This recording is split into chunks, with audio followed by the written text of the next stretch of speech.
নাম? আপু নেই। পড়াশোনা কি লোক সরকারি কলেজে ছিল নাকি সরকারি কলেজে?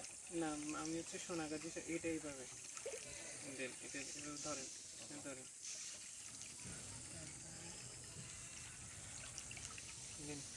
এটা কমিছে।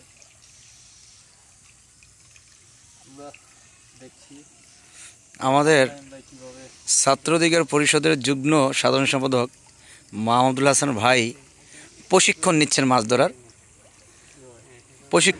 মাছ ধরার। এখন আমি খুব চিন্তায় আছি, জালের সাথে সে পানিতে পড়ে যায় কিনা আল্লাহ ভাই ভালো জানে।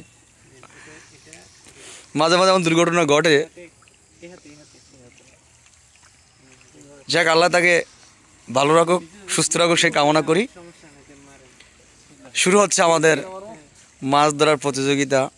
বিসমিল্লাহ শুরু করেন।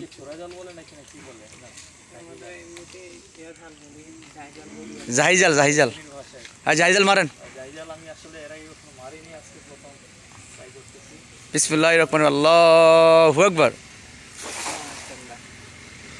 আমাদের মাহমুদুল অলরেডি পানিতে জাল ফেলে দিয়েছে। এখন মাছের অপেক্ষা, দেখি কি মাছ ওঠে। ভাগ্যবান ব্যক্তি হলে বড় মাছ উঠবে, আর ভাগ্য খারাপ হলে শূন্য হাতে ফিরে আসবে।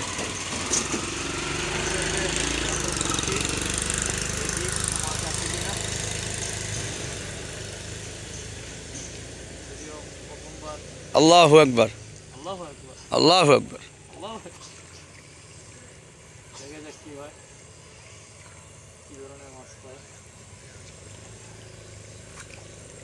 আমাদের জাল অলরেডি পানি থেকে ভূমিতে চলে আসছে।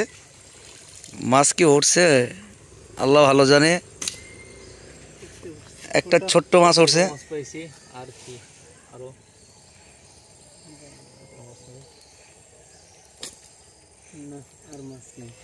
শুধু একটি মাত্র মাছ পেয়েছে, ব্যর্থতা হয়নি, সফলতা অর্জন করেছে। জন্য মাহমুদুলকে অসংখ্য ধন্যবাদ। মাহমুদুল, তুমি কিছু বলো ভাই। আসলে এটা যাদের বাড়ির পাশে নদী আছে বা খাল বিল আছে, তারা ব্যাপক প্রাকৃতিক সৌন্দর্য উপভোগ করে, পাশাপাশি তারা কিন্তু এই যে মাছ মারার যে একটা বিশেষ সুযোগ, সেটাও কিন্তু উপভোগ করতে পারে। অনেকের আমাদের যাদের বাড়ির আশেপাশে নদী নাই বা খাল বিল নাই, আমরা হয়তো এইভাবে জাল দিয়ে মাছ ধরতে অভ্যস্ত নয়। তারপর আমাদের একটা শখ থাকে, সেই শখের জায়গা থেকে কিন্তু আজকে আমি সামনে দেখলাম। আসলে মূলত আসছি ত্রাণ এবং খাদ্য বিতরণ কর্মসূচিতে বাংলা ছাত্রলীগের পরিষদের পক্ষ থেকে। আমার Mahmud Dhaka university Islamic study বিভাগের শিক্ষার্থী। এখন ঘুরতে ঘুরতে একটু বিকালবেলা ঘুরতে বের হলাম অবসর সময় আর কি। এক ফাঁকে আমি মন চাইলো আর কি যে জালটা ছুরি। ধন্যবাদ আপনাকে, ধন্যবাদ।